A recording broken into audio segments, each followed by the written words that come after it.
Hello students, good morning. आज हम आपके सामने लाए हैं एक बढ़िया topic. This topic is related to the disease diabetes. Do you know that our total world is suffer from the disease diabetes. It is the first disease which affect the large population of the world. Now, patient itself do not have any idea which type of diabetes she have. Basically, there is some superstitions, there is some misconcept is spread regarding this disease. People thinks that this disease either related to the age factor. This disease is related to the eating too much excess amount of sugar in their diet, or this disease is related to the food habits. Basically, such things are not happening. Generally, whatever the disease is occur in our body, all these are related to the body system, physiology of the body. Physiology क्या है? Physiology यानी कि हमारे body में किस तरह से systems metabolism को ऑपरेट करते हैं। मेटाबॉलिज्म क्या होता है कि एंजाइमेटिक रिएक्शंस चलते हैं। तो एंजाइमेटिक रिएक्शंस जब चलते हैं तो एंजाइम्स की बात आती है। एंजाइम्स बनते कैसे? एंजाइम्स को बनाने वाला है डीएनए। डीएनए के ऊपर रहती है जीन्स की सीक्वेंस। तो यहाँ से मैं आपको बताना चाहूंगी कि यहाँ जेनेटिक फैक्टर बहुत मायने रखता है डिसीज के ऑकरिंग, कि किस तरह से ये डिसीज जेनेटिकल है, किस तरह से ये डिसीज एज फैक्टर से रिलेटेड नहीं। क्योंकि आज हम देखते हैं कि आज हमारे सोसाइटी में, आज हमारे कम्युनिटी में बहुत से छोटे बच्चे भी इस डिसीज से अफेक्ट हो रहे हैं। देखिए, अभी पहला शब्द मैंने बोला है कि ये डिसीज फिजियोलॉजी से रिलेटेड है, यानी कि जो मेटाबॉलिक फंक्शनिंग है, वर्किंग मैकेनिज्म है सिस्टम्स के, वो डिसीज से रिलेशन रखते हैं। तो एक हमारा सिस्टम है एक्सक्रीटरी सिस्टम। एक्सक्रीटरी सिस्टम जो चलता है लंग्स से, जो चलता है स्किन से और चलता है किडनी से। अब किडनी है ऑर्गन प्यूरिफिकेशन ऑफ ब्लड का, वो अपना फंक्शनिंग करता है नेफ्रॉन्स की वजह से, क्योंकि नेफ्रॉन ही उसका स्ट्रक्चरल और फंक्शनल पार्ट है। यहाँ देखिए, अब ये डायग्राम को मैं दिखाती हूँ। ये डायग्राम ही बहुत कुछ बताता है कि किस तरह से इस नेफ्रॉन की वजह से यूरिन फॉर्मेशन। अब यूरिन कहाँ से बनेगा? यूरिन बनेगा ब्लड से। भाई, ब्लड वो कंपोनेंट है हमारी बॉडी का जो ट्रांसपोर्टेशन में हेल्प करता है। मैंने खाना खाया, मेरे डाइजेस्टिव सिस्टम में जाके खाना डाइजेस्ट हुआ, और जो फूड कॉम्प्लेक्स कंपोनेंट थे वो सॉलिड हो गए, लिक्विड हो गए, और वो सिंपलर फॉर्म हो गए। अब ये जो सिंपलर फॉर्म है फूड का, वो मेरे ब्लड के प्लाज्मा में जाएगा। तो अब मेरे ब्लड के प्लाज्मा में जैसे जैसे ये ऐड होता जाएगा, तो मेरे प्लाज्मा का कंपोजिशन क्या होते जाएगा? बढ़ते जाएगा, और मेरा ब्लड विस्कस होते जाएगा। तो मेरे ब्लड की विस्कोसिटी, मेरे ब्लड का डाइल्यूशन किस पर डिपेंड है? मेरे खाने पर। कि अगर मैं खाने में ज्यादा सॉल्ट खा रही हूँ तो मेरा ब्लड क्या हो जाएगा? मोर विस्कस हो जाएगा। अगर मैं खाने में कम सॉल्ट खा रही हूँ, ये एक मैंने एग्जाम्पल दिया कि अगर मैं खाने में कम सॉल्ट खा रही हूँ तो मेरा ब्लड में भी डाइल्यूट हो सकता है। ये एक फैक्टर है। तो अभी हम देख रहे हैं कि जो इम्प्यूरिटीज है मेटाबॉलिज्म की वजह से वो कंडक्ट होती है। तो जो इम्प्यूरिटीज है, जो मेटाबॉलाइट्स हैं, बाय प्रोडक्ट, वो हमारे ब्लड में मौजूद रहते हैं। अब ये ब्लड जा रहा है हार्ट से किडनी की तरफ फिल्ट्रेशन के लिए। तो क्या होता है कि हार्ट एक तो पंपिंग ऑर्गन, वो क्या प्यूरिफिकेशन नहीं करेगा ब्लड का। ब्लड का प्यूरिफिकेशन हो रहा है किडनी में। अब किडनी रिसीव कर रही है ब्लड हार्ट से। Heart gives impure blood towards the kidney by means of renal artery, and renal artery will open into the afferent arteriole. Afferent arteriole act as a inlet which receive the blood from the heart by means of the renal artery. Now, this is the structure of the nephron. Basically, nephron broadly involved in the two structures. The first one is the Bowman's capsule, next one is the tubular section. Okay, this Bowman's capsule is the cup-like structure, and having the inner side the knot of blood capillary, which is collectively termed as glomerulus. This glomerulus play the role of sieve. It filters the blood under the high pressure. That is, the ultrafiltration of blood takes place within this capsular region. Now this Bowman's capsule have the speciality of their lining. The upper lining of Bowman's capsule is known as epithelial cell, and the lining of the blood vessels or the blood capillary is the endothelial lining, and the space between the Bowman's capsule and this glomerulus having the podocyte cells, and this space is known as basilar space or the space between the capsular region. Okay, so here by means of three type of layer blood filtration takes place. Be remember, the capillaries of the blood vessel, the blood capillaries, the thickening and their membrane have the great permeability as compared to the plasma membrane. It 10 times greater than the permeability of the plasma membrane. That's why in the glomerulus ultrafiltration of blood takes place. Here the blood is deproteinized. Now in the PCT, blood is run, which is the deproteinized blood. That means plasma and the watery content of the blood is flowed along with the impurities in the PCT. PCT is the next section of the Bowman's capsule having the neck and the cilia. This PCT is the proximal convoluting tubule. In this, the composition of the blood is having large amount of glucose, large amount of amino acid, vitamin C, sodium cation, potassium cation, chlorine and iron, the water, and the least amount of ammonia and urea. These are the impurities present in the blood, which is goes in the PCT. Now blood comes to the Henle's loop. Henle's loop having the two sides because it is the U-shaped structure. The front side is known as descending limb and the back side is known as ascending limb. Because blood is forwarded, that's why this back portion is said to be ascending and front portion is said to be descending. Please note, this descending limb is fully impermeable for sodium cation, while the ascending limb is fully impermeable for water.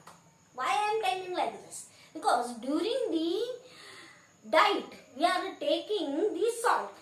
Without salt our balanced diet is not completed. That salt is nothing but the NaCl. NaCl will dissociate it within the body as a sodium cation and chlorine and ion.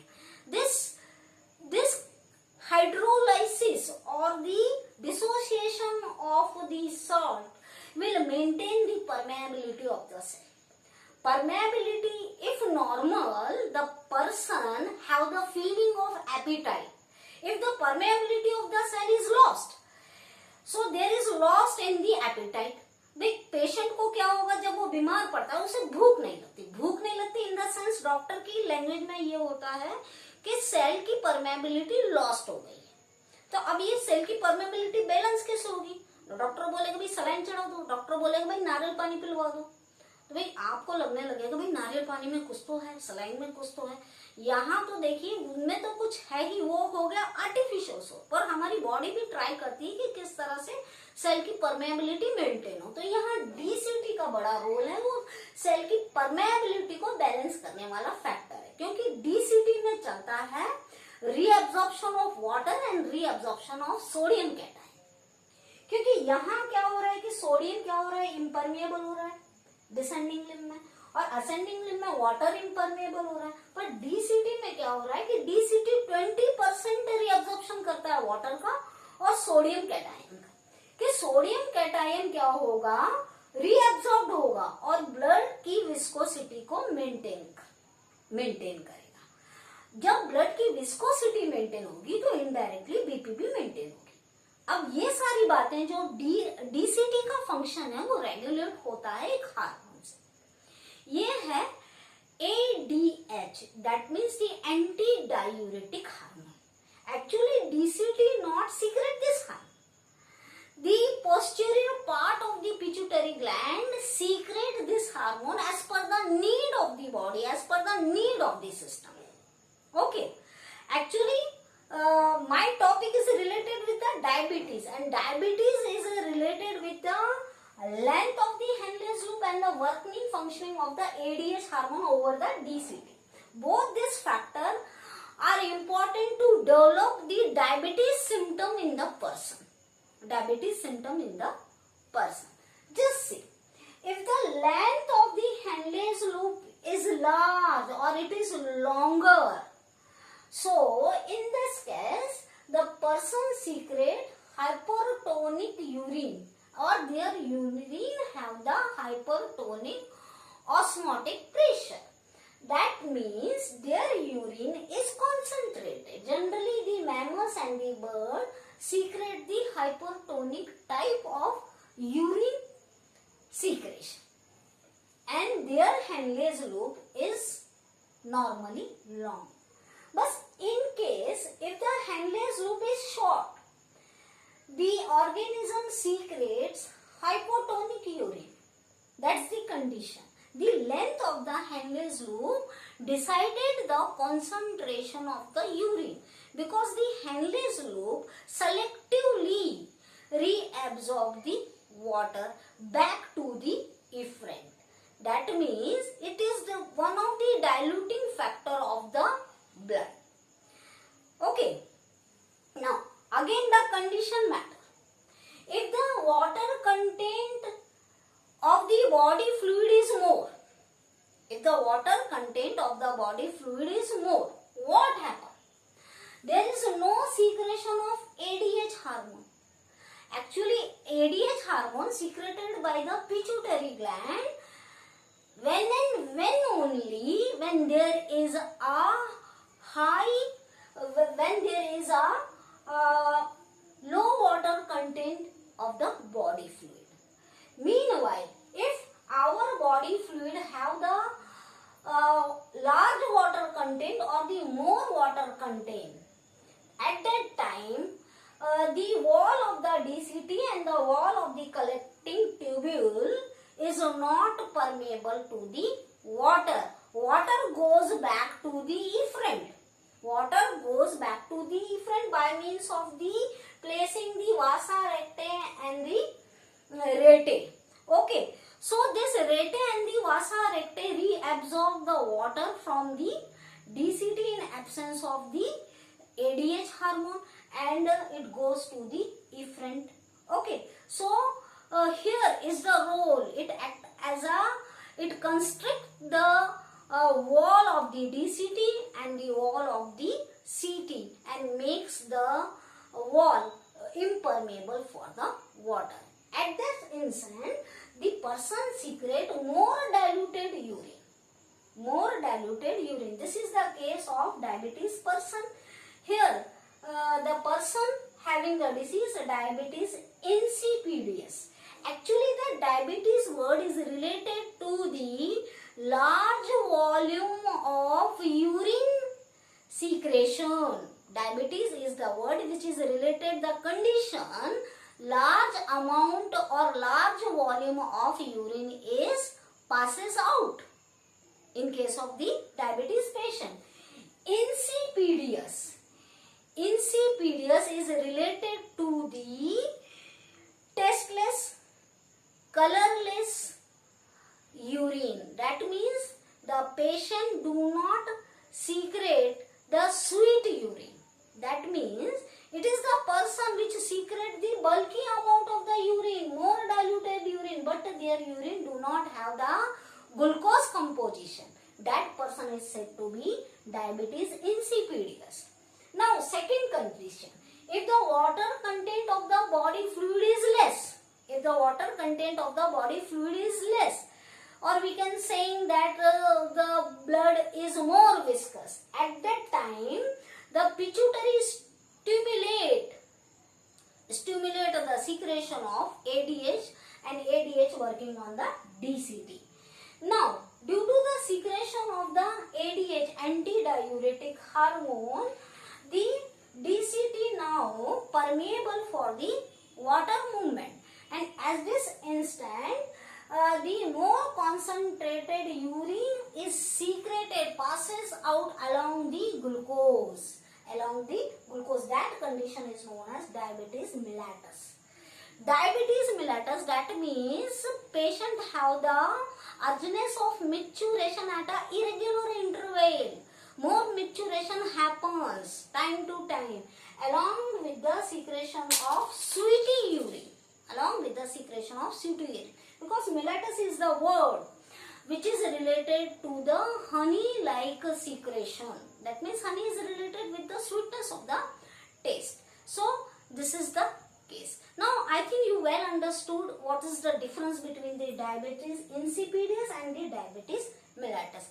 All these are related to the physiological functioning of the nephron and the role of the ADH hormone. Okay, thank you. Have a nice day.